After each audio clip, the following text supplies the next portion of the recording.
hello everyone. Nice to be here again on stage and in this lovely event and in this lovely atmosphere with all these colleagues from the industry. And I'm really excited to sit here on this stage with all the other panelists. I think it's a really good set of people that we have here for a couple of very interesting discussions, especially considering all the input that we heard now for the last 1.5 days, kind of from the governments, the regions, the regulators, and yesterday also from the money perspective. I'm really looking forward to this panel because now we have the industry here on this panel, and I'm really looking forward to see how the industry responds to all what we heard from the governments, from the regions, and especially from the business money perspective. Let's start quickly with a quick round of introductions. So, as I said, I'm Richard. I'm the director of the business unit at Murzilli Consulting. I mean, you all know Lorenzo, but let me quickly say a couple of words to what the company is actually doing.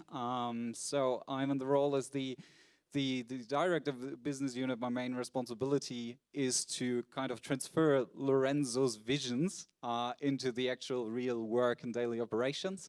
How do we do this? We do this kind of with the different steps that you see behind me. Coming in from the regulatory perspective over providing then the strategic approaches with all these different steps that we also heard already from the readiness of the technology, just to mention that pace, that there are a lot of gaps still existing, up to getting into these operations that are scaled, and then to the UTM, how to do this. So this is kind of to summarize what we do and what we can help with. And now I would hand it over to maybe Clem, you as the first one. Thanks very much. Clem Newton-Brown from Skyportz with a Z. We're no relation to Skyportz UK, primarily focused on Australia. My background is not aviation, it's in politics, town planning and tourism. And what we're focused on, I suppose, is doing our small piece of the puzzle, which is the landing sites to enable these amazing aircraft to operate. So the things we're looking at is bureaucratic, political, community support for changing regulations to enable new vertiports to break that nexus between aviation and airports. And then the next thing we're doing is gathering options on sites. So we've got over 500 sites in Australia now. And then we're working with some amazing designers to develop designs from right from small little vertistops right up to mini airports so that property partners can activate with those designs.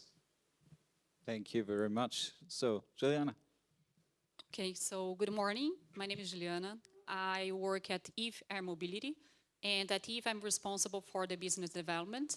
So everything related to sales, marketing, government relations in Europe. So I'm representing Eve in Europe. So Eve is the first spin-off from Embraer. So here you can have some information about the vehicle that we have been developing for the last 4 or 5 years. This vehicle will have an introduced service in 2026. We have customers all over the world in the 6 continents. So we have today more than 30 customers, and it's a very diversified, let's say, customers. We have airlines just like United, SkyWest, Republic. We have helicopter operators just like Halo or Bristol or Helisul in Brazil. A few ride-sharing platforms just like Blades. So you can see that we have a diverse backlog, and also these customers have been working with us on the development of this vehicle. That's a vehicle for 4 passengers, 1 pilot. In the future, I don't know when, I think that nobody here knows when, we are looking for autonomous operation. So that's it. I'm looking forward for the discussion today. Thank you very much. And we're also, I think, all really looking for your input from the user's perspective, especially on the vertiport side of things. So Brad, over to you. Thank you very much. So Brad Miller, Managing Director for Ferrovial Vertiports for Europe. Thank you very much, Esther, for the kind invitation. Wonderful venue and conference. A bit like Clem, I'm looking for sites primarily. So from a European perspective, we've also got a big team in the United States. And Ferrovial Vertiports, just to put it in context, is part of Ferrovial Airports. We are invested in places like Heathrow, Aberdeen, Glasgow, Southampton, a new Terminal 1 at New York, Plus, there's a really big toll road division called Sintra, construction and energy. So in total, Ferrovial is about 20,000 employees worldwide. And it's my absolute privilege to be able to pull on all parts of the business to try and help piece together what is needed from a UAM perspective. Thank you very much. So, and then last but not least, Christoph, with you.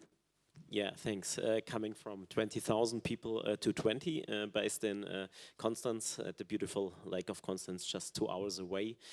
So what we do is we basically, in terms of Vertiport, we are more or less the one-stop shop for all weather-related questions. We have 2 topics we're working at the moment. One is supporting the site selection, which is very important also from a weather perspective. So where can you place the Vertiport? How does weather impact the planned operations? How many approach-departure paths do you need? And all these kind of questions we tackle with a data-driven approach that is not focusing only on weather, but always having the operational constraints in mind.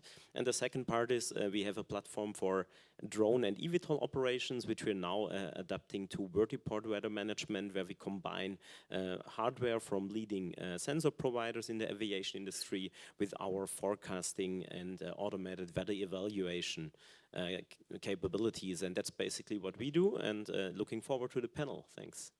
Perfect. Thank you very much. I think as I said, I think we have a good group of panelists here. So maybe Brett, let's start with you with the first question. We heard now yesterday that there is, on the one hand, a lot of activities out there, a lot of movement, a lot of willingness to support and to progress in the industry and to connect also cities with, and we heard about mobility is more than just urban air mobility, it's urban mobility kind of thing. We heard these statements. But on the other hand, we had this nice little poll from Vasilis that he was showing up yesterday that things may not be there or not moving at all. So from this perspective, what do you see? What is kind of the blocker to proceed here? And I mean, for sure, especially with the infrastructure, to really establish the infrastructure that we need here. First thing to say is thanks. What a great question. Obviously, look, I look at it from an infrastructure perspective. That is my viewpoint. We're across everything else. At Ferrovial, we are looking primarily at passenger services. We will look to incorporate cargo on eVTOLs or to accommodate that, plus drone services, if it fits within the troughs, the operational troughs of the passenger service. So I look at it from that perspective, just to give it a little bit of context. I think, like everybody else, we have to acknowledge that the eVTOLs are the thing that's still on the critical path. And then the other aspects are obviously airspace capacity, who's actually going to operate and sell seats on the eVTOLs. It's absolutely wonderful to see operators and airlines now starting to take a bigger step into the industry. I think that's really important, not just from an operational perspective and safety perspective, but also commercially, in terms of yield management of seats and the management of the battery life as well, and how they're going to incorporate that into their W patterns across the operational day. And then not least, from an infrastructure specific perspective, when I talk to local governments and local authority colleagues, it's really interesting to hear their take on things. And one of their absolute concerns, once they get past the safety aspect, and it's wonderful to be able to point to people like EASA, the member states, the FAA and the CAA in the UK, to say that they're drawing down on existing regulation to help bring UAM into being. That those brands, if you like, are very recognisable to even laypersons from an aviation perspective, so that helps overcome the safety aspect. But one of their biggest concerns after that is this going to be for the exclusive use of the top 0.1% or the top 1% of earners in countries or in society? And from our perspective, we have to say no, because we're looking at it from an infrastructure perspective. And that means volume going through the facilities in order to justify our investment. I acknowledge, like any new product, it probably is going to be more expensive than we would like it to be at the beginning.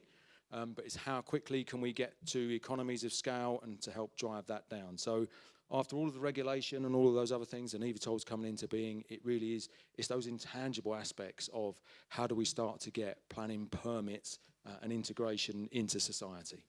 Yeah, Thank you very much for this insight, and I want to stick with one thing that you said, which is kind of, is it just, because I think it's an assumption that many people have, maybe not necessarily in this industry, but people outside of this industry say, okay, these eVTOLs and air taxis, they are nice, but they will just serve for the upper 0.5% of the people, or the first percent maybe. So maybe Juliana, to you as the manufacturer and the operator then maybe as well, what is your take on this? I think you have an interest as well that it's more than just 1%, right, that is using your product. So how do we get there? Yeah, this is a tough question. But so it's all about costs, this industry, right? So we had a very good panel yesterday related to cash and financing, and we need volume. But we are not going to have hundreds of eVTOLs flying over London or Paris on day one. So we needed to think about a phased approach, and we have different stakeholders here, and we needed to start to talk now and share the risks. So I don't think that the Vertiport guys, they're gonna take all the risks and share, I don't know, $5, £5 per land or per passenger. The fleet operator is not going to take all the risks and charge only, I don't know, $10, £10 per passenger. The eVTOL manufacturer, we cannot charge just a small amount per eVTOL. We have the leasing companies that can also be a good partner here. So we needed to everybody work together and look to each one of the lines of costs, so the operational costs, and see how we can tackle these risks together. In the beginning, the day one, it's not going to be cheap. So we cannot say that this is going to be comparable to an Uber X. I think that, and this is the message that we need to be very careful when we are talking to the community with the passengers. But I think that's how we show the plan and how we see the growth of this industry. Another thing is that I don't think that we are going to replace trains or that we are going to replace buses. So, but it's when we are discussing with cities, when we are discussing with our fleet operators, our partners, we think about something that's going to complement the current means of transportation. And when we are talking to cities and when we are talking with the vertiport companies, we talk about land and power. So this is what we need if we are not fully verticalized. So we are not investing in the infrastructure. We are not going to have our own EOC.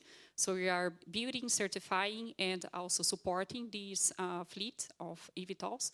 And you need to work with each one of these partners. So it's about communication, about a long-term view, and each market will be different from the other. So the operations that we are now studying and the routes that we are looking in San Francisco, for example, they are completely different from the routes that we are working with our partner in India and Bangalore, that are completely different from the user cases in São Paulo, that are completely different from the user cases in Norway. So it's a case-by-case scenario, and it takes a lot of work, and that's why we needed to start work together now. Perfect. I have a couple of follow-up questions for the group on this, because there were many good things in there that are quite interesting. Maybe the first one, you mentioned these different routes that we have to set up and to select and then to scale all of these routes, which perfectly makes sense from my perspective. Then my question is, okay, how do I know that this is kind of the route that I want to take, and this is the takeoff and landing area? I mean, speaking from a vertiport perspective, this is a static point, right? So how do I select this? And maybe Christoph, starting with you, and then afterwards, I'm also curious to hear Clem's perspective on this. What do you think about how can we select the good starting points in this that are allowing us as the industry to scale then from there? Yeah, so basically we're involved in some of these processes or projects at the moment, and it's a multi-dimensional construct. So we are always bringing in the operational part, the weather part, but of course you need to match the demand side as well. And you also need to think not about is it a place where people want to move from A to B, but also how is it connected to other means of transport? Because if you use an eVTOL to save time, if you arrive somewhere and then you don't have a good follow-up connection, you don't save save a lot of time. So I think this multi-dimensional aspect is quite important. And you mentioned San Francisco, and that's quite interesting. We also did a study there, and if you look at the Bay Area, and whoever of you was there, you know it's horribly congested in terms of the roads are full, in particular if you go in the morning or in the evening hours. And now it's completely clear there's a lot of people earning a lot of money. They would be interested in having eVTOL services. And if you look at the morning hours, that's exactly the time where you have fog.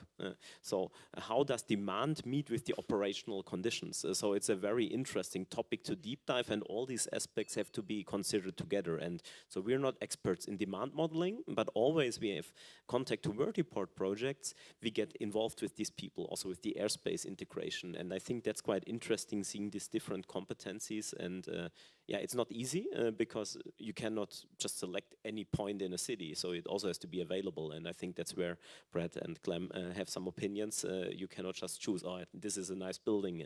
And there's a lot of other topics involved as well. Yeah, perfectly makes sense. And I mean, you've already passed the ball somehow to you, so curious to hear your view on this. Yeah, if I could just echo those comments, it's perhaps the question's put in the cart before the horse to some extent, because at the moment you can't just choose a site and say this would be a good spot for a vertiport based on all our demand modelling, because there is no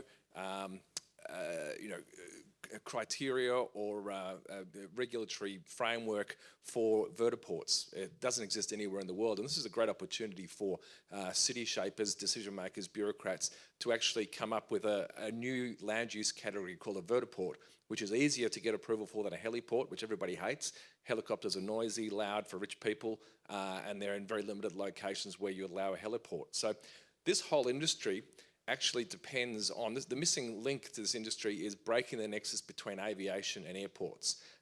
And you need to do that by saying a vertiport is different to a helipad or an airport. And that comes with bureaucratic support from people like all the people in this audience today, the city shapers and the community. And so in that context, this conference is amazing. I mean, the focus on this aspect of city planning is hugely important. And while this is a small conference, I think it's probably the most important conference I've been to, and I've been to lots of conferences. We do a lot of, it's true, and we go to a lot of conferences and we see the shiny new aircraft, and isn't it amazing? And yeah, they are amazing, but the reality is, if you guys and girls don't break that nexus between aviation and airports, this industry is never going to fly. All we'll get is a sexy helicopter, flying as helicopters fly at the moment, maybe quieter, greener, probably not any cheaper, going from helipad to airport. So the revolution only comes when we get approvals for new vertiports in new locations. And that's the really difficult thing for us to achieve, because it needs political support. I'm an ex-politician, and it frustrates the hell out of me, because I can see this as the first city or country that breaks this nexus and says, come to Switzerland, because we've got this new category for vertiports. Put them in industrial areas to begin with, and then the community will push to have them in more commercial areas. And the first country or city that does that will see that investment flow. And it doesn't actually cost the politicians anything, because industry will pay for it. So as I said, look, I spent a lot of my time trying to convince cities in Australia and around the world to do this. And nowhere have there been a rule sort of set in place. So it's great to see everybody here today, because I think this is actually where the industry will actually be able to develop, as everybody's predicting and putting out there that it will. It won't happen unless we get these new vertiports.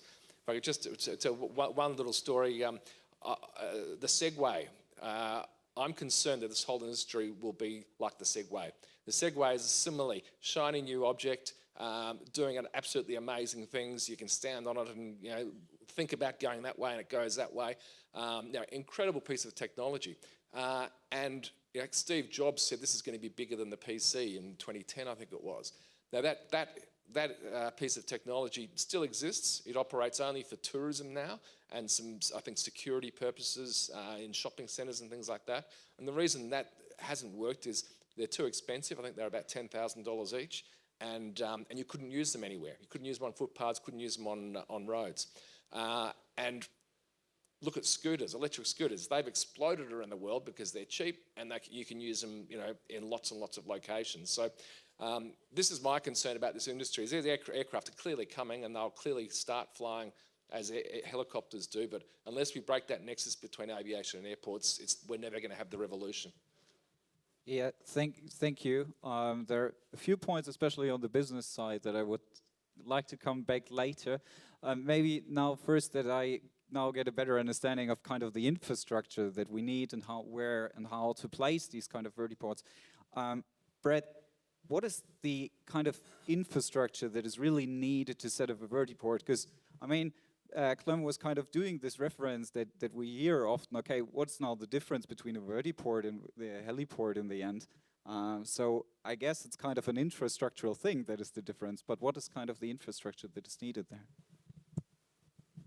Before I answer that question directly, and I will come on to it, you might have to remind me, just talking about the commercial aspects and just building on this, we're really firm from our perspective. Demand, demand, demand. Where do you decide where to put a vertiport? I think Justin was saying it in terms of use cases and what are the customer looking for. Demand, demand, demand. If you remember nothing else of what I'll say today, please try and remember demand, demand, demand. It's where we start and finish with absolutely everything. Christoph's absolutely right. We need to think about weather. We need to think about energization of the site, integration of airspace, the size, the shape of the footprint that's available to us, the commercial aspects of that. But all of these things take time and money and due diligence to work out whether they're right or not. It's our firm belief that if there's not a demand there, don't waste your time even bother looking at any one of those aspects. So we look, first of all, where the demand is. We then go through all of that due diligence, and then we come back to the demand before we're then prepared to put a spade in the ground and to actually start building the infrastructure. So I did want to underline that point. I think it's hugely important, not just from an infrastructure perspective, but for our OEM partners to make sure that their operators and their airlines that are acquiring the aircraft, however they are, that they've got the confidence that the volume of passengers is going to be there so they can operate profitably, because that is the thing that allows everybody to continue to invest and most importantly to continue to operate safely and securely. So in terms of the actual infrastructure, look, they're not that difficult. They're a drop of PQ to form the airfield and then some small passenger services. Really the complicated bit is integrating them into urban environments and making sure that they are proximate to the demand. Thank you very much. And I will come back again on this business side, as I said. Just quickly, I would like to hear your view on what Brett just said on the infrastructure that is needed. How do you see this as a manufacturer? Would you agree with this, that it's super simple, or are there some kind of hidden blockers that may appear? I agree about the demand part, but I think that we need to approach on different types of vertiports, and you have different sizes of vertiports. And you need to have a kind of a really big vertiport that would accommodate, I don't know, 10 eVTOLs for the overnight maintenance, for the overnight charging. And this is not easy to find this huge space just in the middle of the city. So, and we need to take into account the range of the vehicle. I think that someone just mentioned this in one of the panels yesterday. So this is very important. So we needed to think about, okay, where these vehicles are going to pass through the night for the simple maintenance and also for long battery charging. And this is something that we needed to discuss in a case-by-case scenario where we are going to place these vehicles. It could be close to an existing MRO facility. So we, as being part of Embraer, so we have MRO facilities in different parts of the world. So we have different partners all over the world. So we know how difficult it is to maintain a huge fleet. But the case here is that's completely different from commercial aviation. So based on the range of the vehicle, so we have here in our case a vehicle with a maximum range of 100 kilometers. So if we have a maintenance facility in Portugal, and we have a deal with Air France in Paris, so it'll be a really bit difficult to fly. This eVTOL from Paris to Lisbon for some check C or check D. So we needed to have something close to their main operation. So it'd be much more fragmented. So I don't see, for example, in our case, Eve or Embraer just doing all the MROs all over the world. So we'll be working with partners. But we needed to work with these guys here. So, okay, if this is something that they would be interested in investing, or if this would be something together with the MROs. So it's a case-by-case scenario. So I agree totally with him that's about the demand. So you needed to place these vertiports where the demand is close to the demand, but you need also to think about the maintenance parts in the evening. Yeah, thank you very much. I mean, I agree. I'm curious to see how, especially this maintenance part will work out, considering that many of these eVTOLs are not long-range eVTOLs, they're rather short-range, and this, from my perspective, somehow would mean that we have to set up a kind of very complex maintenance infrastructure again there. So I see kind of the point. So, but it's a good thing to think about. I hear all your points on demands. So let's stick a minute on this and spend a bit more time in evaluating what this means. What is the demand? So. In the end, I think the question is how to make things really reliable and profitable in the end, right? So, Christoph, maybe how would you approach kind of this demand thing? How do we determine where the demand really is? I mean, you're doing a lot of data assessment, if I got it right, a lot of analytics. Do you have the insight on where the real demand will be? So I can only share from the projects we're involved in, and I think it's one aspect we have to look at is it really in Europe at the moment, or is it in some other cities, countries outside Europe where you have either already today these air services established, or you have just much bigger cities with less public transport? Because we have a quite good transport system in Europe in place, and so a vertiport and eVTOLs need to compete with this existing means of transport, and I think that's a challenge. And of course there might be specific routes that could be interesting. There's often discussed about these airport shuttles. What I believe is that it would be even more interesting to look at these intra-city connections, because at least looking to Germany, we have within the cities quite good connections, but sometimes it takes you 5 hours to go something by public transport, which is done by car in 2 hours, because it's just horrible on the more remote landside areas. And I think therefore we need more mature eVTOL. So it's eVTOL with a range of like 50, 60 kilometers might not serve that issue, but if we talk about 100, 200 kilometers, that might be opening up new business cases. But I cannot tell you the exact demand options yet. I think demand is Brad's topic. We heard demand. But I think it's important not only looking at Europe, but also we see a lot of activities in Dubai going on at the moment, because there's the people having the money, there's the interest using new technology, and we see in Asia and in South America a lot of cities using air mobility already today and keen to replace that with electric services. Cool, thank you very much. And I mean, we have the slide with the questions already on there, so I invite all of you again to pull the Slido up, and if you need the additional QR codes, they're all around here. So just scan them if you like. Before we get into this, kind of one last question here from one of the things that you said, just Christoph, about, okay, the people have to go there. They don't want to spend a lot of time in really going to a vertiport. If I imagine nowadays from the security pace, if I enter an airport, how this works, and I mean, we have I'm from Berlin, we have a very special relationship to our airport, but the security checks there can take such long, they very often can take longer than the actual, or they are taking longer than the actual trip. So maybe, Clem, to you, how can we reduce this and still ensure that there is the security level that we are used to today? Yeah, sure. Before I answer that, if I just quickly address the demand side of things, I'm less concerned about the demand, or I've got a nuanced approach to demand. I think that the airports were built where they are in cities because they're reasonably close, flat land, and they're not built because people want to go there. It's built up and they will come. And I think for the back of house, larger vertiports where we will have aircraft serviced and everything else, and I think those can be probably built in places where you don't have a demand, and potentially you will create a demand out of park and ride services.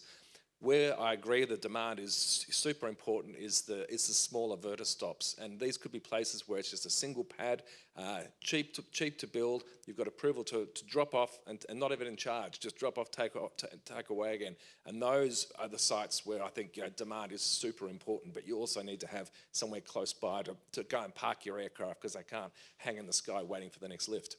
So on the issue of security, I've got a bit of a controversial view on this. I think we have to be careful what we wish for with security, because it is a potentially huge impediment in cost and time. And we all sort of think, and I see at all these conferences, we're all talking about, similar sort of security to airports. But look at helicopters and small charter planes now. Most small regional airports don't have any security. You get on an aircraft and there is no security.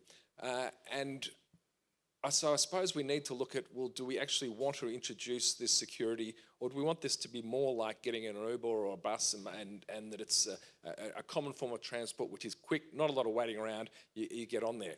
And people say, well, what about security? What about terrorism?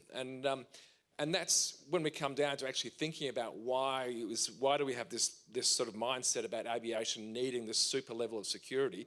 We come back to 9/11, obviously the catastrophic results of a terrorist getting on board a big aircraft.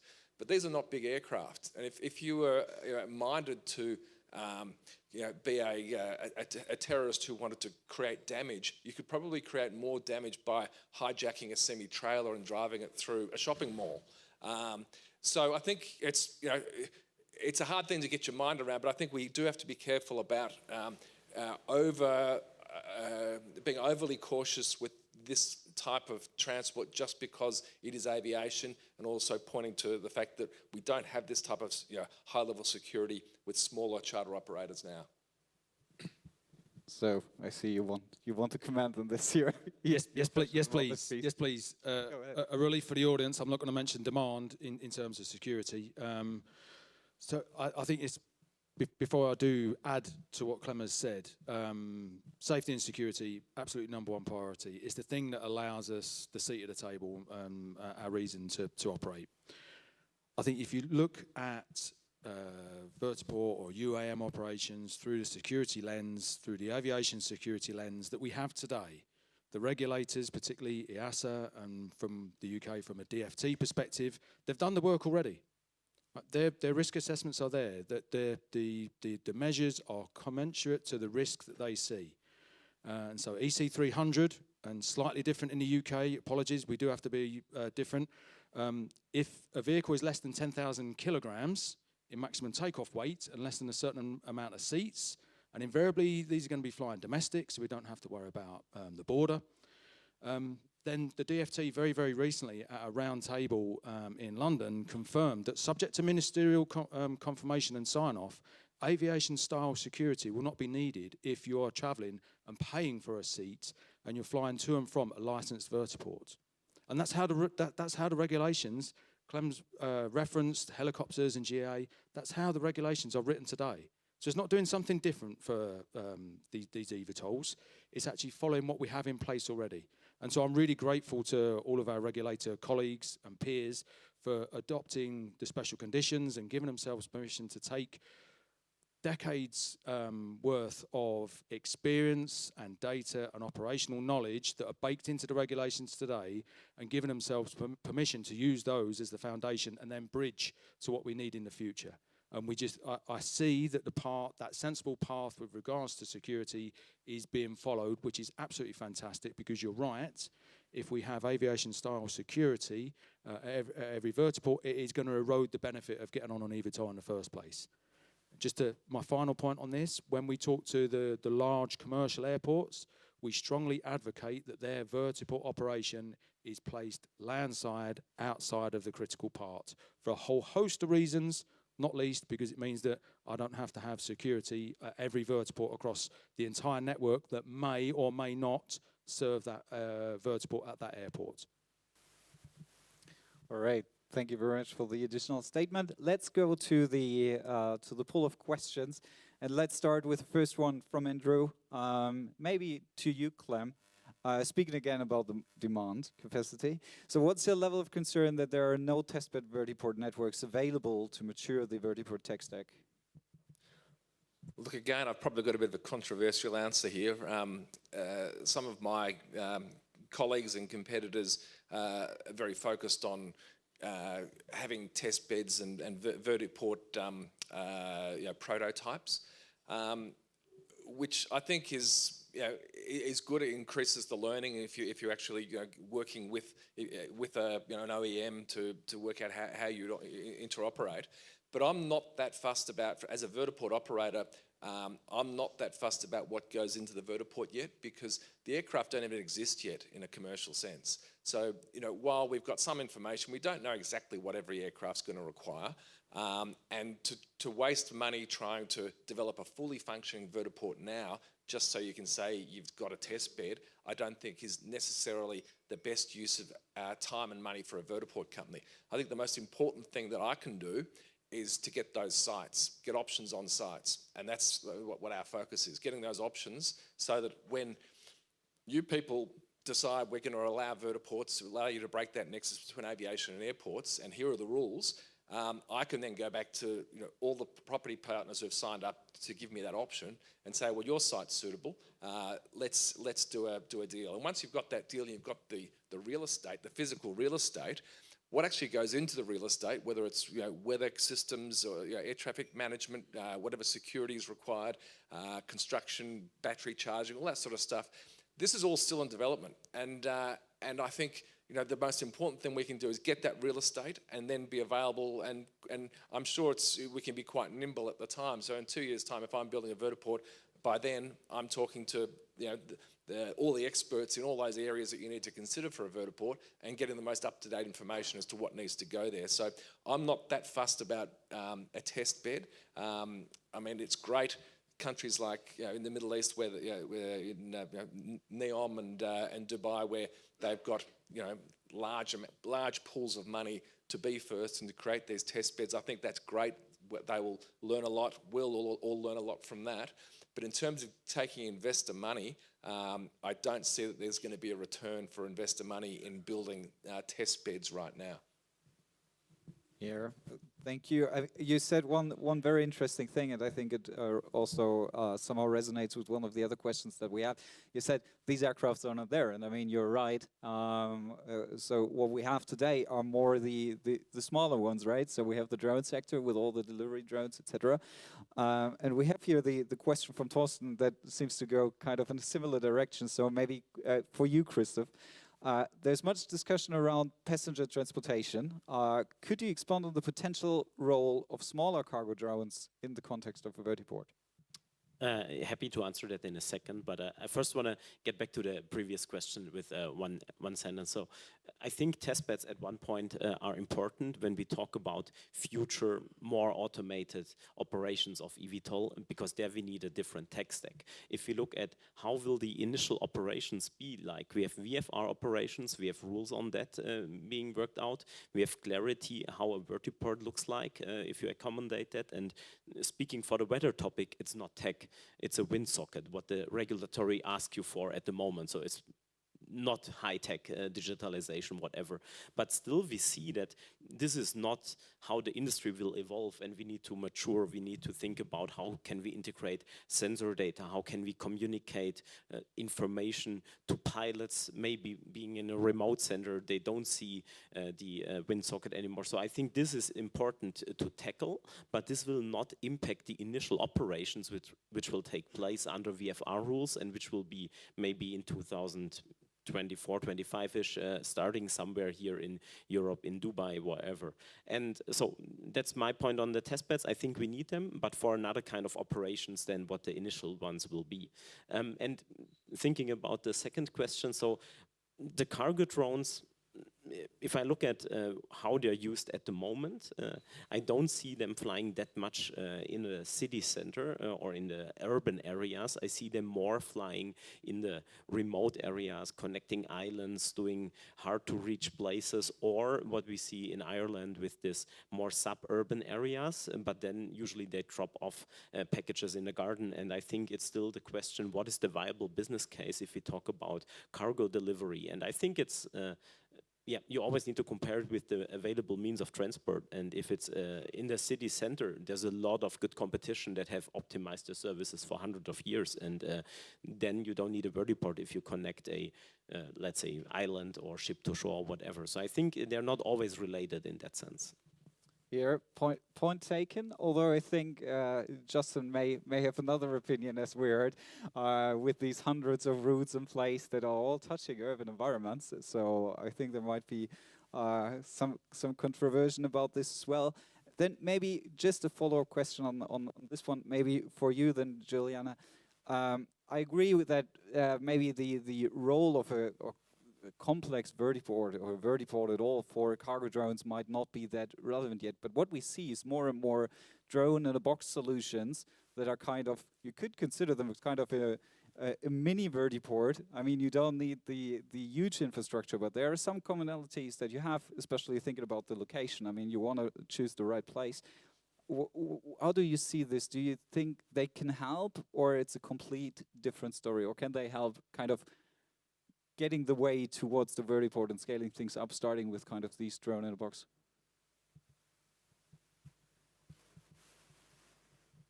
Okay, so I think that all the operations related to cargo drones, they can help the future operations with eVTOLs. Not really related to the vertiport locations and so, but I think that's about community acceptance. So I think that already helps in showing, and we really hope that we will have no incidents, accidents, because then it would be really bad for the whole industry. In terms of the location, the size of an eVTOL, and there are different designs, so varies a lot, but they are more or less the size of a helicopter. So it's a big wingspan. So the area that you need in order to operate these eVTOLs, I believe that they are a little bit bigger than the area that are needed for this drone in a box. I think that these guys investing in infrastructure, if they look for the future, and if they're investing in some land and in some infrastructure there, it's not going for, I don't know, for 2026, 2024 only. They are looking for the long term. So they are looking for 2030, 2040, how this is going to be. And I believe in a kind of an integrated operation between eVTOLs, cargo drones. If we look at, for example, airport shuttle use cases, we needed to kind of link the operation of the eVTOLs with the wave of the operation with the airports. And in between, when these airplanes are going to be chartered for a long time, you can use the same space for cargo delivery. So I see as a kind of okay, it's not exactly the same, but in the future you could use the same infrastructure. All right, thank you. I see, Clem, you're ready to speak and to comment on this. So, quick one. Yeah, look, I see great potential in co-location of heavy lifting drones with a vertiport for passenger services, primarily because I think when we first break that nexus between aviation and airports, it's going to be in places like industrial and commercial areas.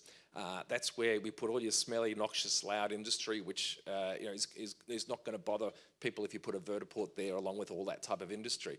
And so if you do that, then you're providing the transport services for cargo as well, it's actually a really useful service for industry. So you can, for example, have heavy lifting drones going from industrial park to industrial park moving goods. And so I see they can, in those initial stages, I think we will see those industrial areas being both for passengers and for cargo. And interestingly, the whole industry, I think, we've got sort of two sort of parallel, similar industries, cargo drones and eVTOLs, and I think they will converge at some point, and they'll converge where we've had enough heavy lifting cargo drones operating safely enough without a pilot, and at the same time you've got the eVTOLs operating with a pilot, and when you get to the point where the cargo drones have proven themselves, and they're big enough to be. They may even be the same airframe as the eVTOL passenger aircraft, and that's at the point where they come together and converge, and you take out the pilot, and then you've essentially the cargo are the humans. Thank you for the add-on. Maybe let's move on with some more of the other questions. There's one question that I like, because it's really going straight to the point. Maybe, and I think it's also a tough one, but maybe Brad, I can choose it for you again. So the question is, what location is best positioned to host the first vertiport for commercial operations, and when do you think it will be operational? When it's going to be operational, I can't answer. It's probably no surprise, the best location, the one with the highest demand. Love this answer. Very good. Thank you very much for this. Maybe one other point that was coming up, that's a bit of a separate topic on this. Coming back to UTM and ATM and U-Space, we heard a couple of comments on all the other panels about it. And, Michael is asking for this here. So what's the opinion of the panel about are vertiports a part of U-Space environment or classical ATM? Anyone who wants to start with this? It's kind of the first one from Michael. So what is the opinion of the panel about are vertiports a part of U-Space environment or classical ATM? You?